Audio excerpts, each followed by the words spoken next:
This bad boy right here is the PSP, one of the coolest consoles of all time to let you watch movies and play pirated games on the go. You all know that's what you did with it. And this is the DS, a Nintendo icon that captured the hearts of millions. And this is the competition. The Tapwave Zodiac. Never heard of it? Me neither. Let's open it up and try it out for ourselves. Here it is, the Tapwave. It comes in this nifty bag. Opening the bag up. We have our Tapwave console PDA thing right here. The only other things in the bag were the charger and the stylus. It's a very nice, heavy stylus. It's made of metal. I think this attaches to the back of the console, but these little brackets are broken. That's a shame. Tapwave, first edition, and the only edition, I think. I like that it has this little leather flap thing to protect it. We have an analog stick. That's interesting. Power, some buttons, and these are our face buttons. This thing has a Bluetooth button? In 2003, Bluetooth? Oh man, that's cool. This is the weirdest little connector I have ever seen.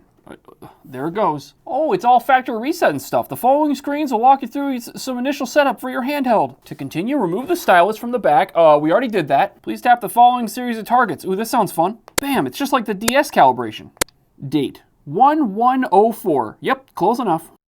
And here we are. We have reached the home screen. First of all, the screen is very dark. I don't know if that's obvious to you guys. Also, our power light is orange. I presume that means it's charging. I hope it's charging. No idea if the battery actually works in this. What just happened? Canoma Player Movies, there's none of them installed in the device. Oh no, what do I do? Home, just take me home. Okay, I think I moved the analog stick in different directions to get to these things. What do the buttons do?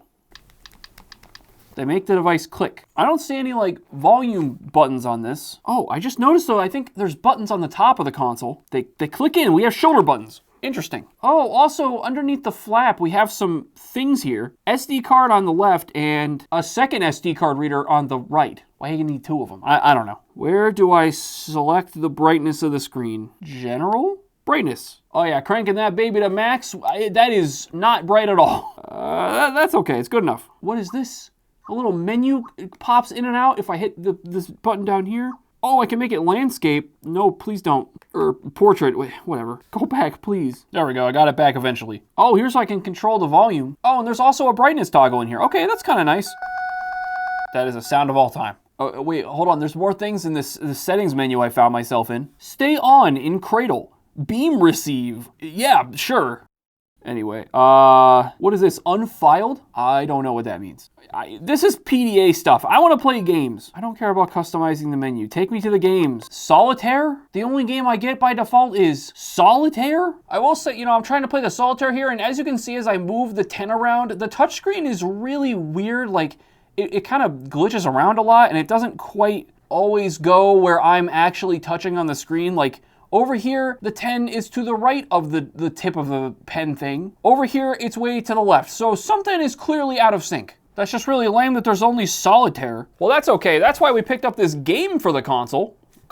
Tony Hawk's Pro Skater 4. Anyway, you can see we have a manual, and then there's just like this little cartridge here. And by cartridge, I think this is literally just an SD card. Yeah, I mean, it's like the same shape as an SD card, but you can see it looks a little bit different. I assume I can just throw this in one of these ports on the top of the console. There it goes. It beeped at me. There it is, Tony Hawk. Now, this thing's from '03, so I don't really know what to expect from this. Here we go, we're playing a real video game. I mean, this kind of looks almost 3D. Does this console support 3D somehow? Oh, here we go, we're playing. Yeah, okay, so you're like a 3D man on like a flat terrain. This is a very interesting version of Tony Hawk. The controls feel so strange because you have no camera control. Whee! You can jump, you can move around. Is that money? Is that cash money just hanging out? Give me that. Let me up there.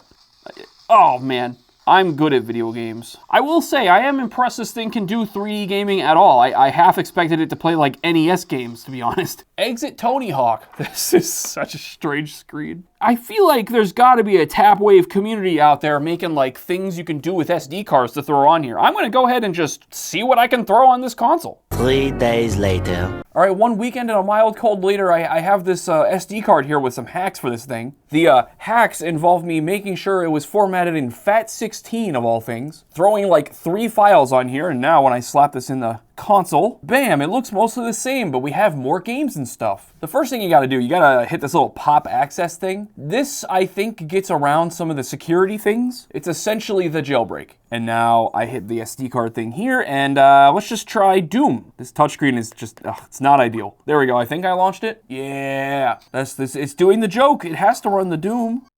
Let's go not too rough because the controls on this are not great. And here we are. How do I shoot?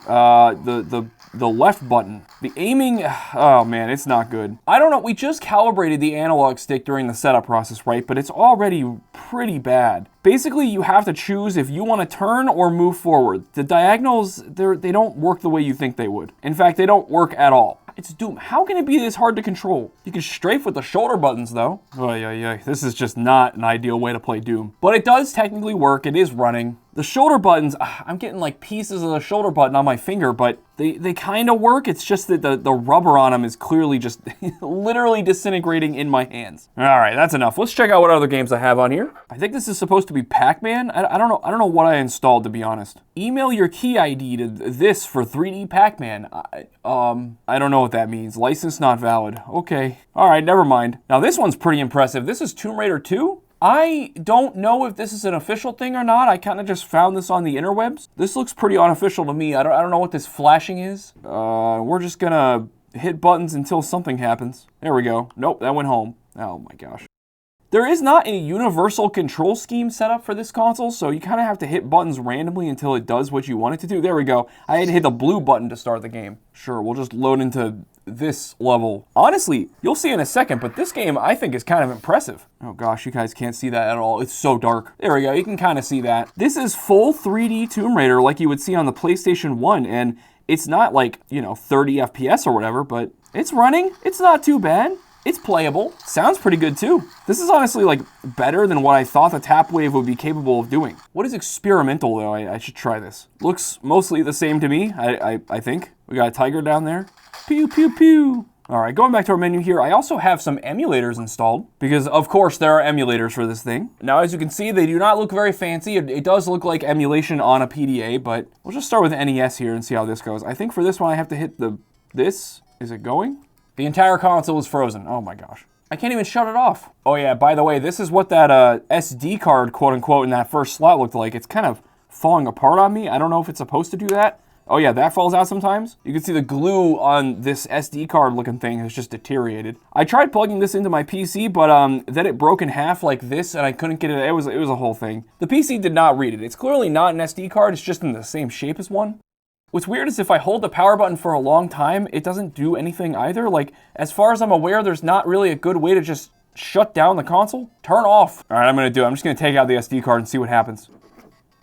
What? It's still going? How? Oh, wait, we have a reset thing down here. Let's poke it. Bam. Hey, that actually worked. Let's throw our SD card back in there. By the way, both slots will work. There we go, that loaded up. We need to make sure to do our pop access thing. There we go. All right, let's try that again. There it goes. And there, now we're playing some NES. Controls are a little bit weird, but it's fine for an NES. You use like the start and select, I think on blue and yellow or something, or blue and red. And you walk around with the analog stick, and you use green and yellow for your A and B buttons. You can also hit this little dot button to make the screen bigger. There we go, that's nice. And yeah, it runs NES games just fine. This is a perfectly fine way to play. All right, let's go ahead and exit this. I can't get over how weird this UI is. It is something else. I'm trying to select Super Nintendo, but it just won't. There we go. Now, Super Nintendo, it's not quite as good. Let's try Super Castlevania 4 here. Oh, it's trying its best. Now, the inputs here, they get really strange because... That was a noise. We don't actually have enough buttons to do all the interface things and controls. I feel like we do, they just didn't like, I don't know, plan it out very well. You have to go left and right with this dot in the home button. That's something. I have not found out how to go up or down because the analog stick now makes the emulator do things like going full screen. And all I can do is jump. I haven't figured out how to whip. The blue button pauses and I think the yellow is the select key. So yeah, it's not particularly good. Oh wait, down is R, is up L. That is a horrible way to control the game. It is, oh my gosh. And as you can see, the frame rate is just, it's not very good anyway, so even if the controls were good, I don't really think you'd be able to play through the game like this. And Super Castlevania 4 is not that hard of a Super Nintendo game to run. Let's go ahead and just try Yoshi's Island for funsies. Oh yeah, look at that go. That's like a solid 1 frame rate per second. Says 17 FPS down there, but I don't believe it. There's probably some configuration stuff you could do to get games running a little better on this thing, but I'm not gonna sit here and mess with this really strange UI to get that working. I also found this. This is a Game Boy Advance emulator, which is pretty cool because this thing was out at the same time as the Game Boy Advance. Now, I don't know what's going on. I don't know why we have this like thing where I can like write for some reason. I don't really know what that's doing for me. And as you can see, the game is really not running very well. It is quite poor, in fact. That is rough. And I can't even read that text. It's so like squished. So yeah, you probably were better off back then just buying a Game Boy Advance, to be honest. But it is pretty cool it has this emulator at all, in my opinion. I also discovered this SD card here. It actually came out of a Wii, as you guys saw. It is actually a SanDisk for Wii, and there were a handful of photos on it. So now when I go to media and then I go to photos here, it actually will read the photos off of the SD card. Look at this dog. Adorable. So yeah, guys, was the Tapwave Zodiac worth the nearly $400 we paid for it? I'm gonna say no, but let me know down in the comments what you guys think. And hey, stop doom scrolling for another video. Click the one right here. It's one of ours. I know you're gonna like it.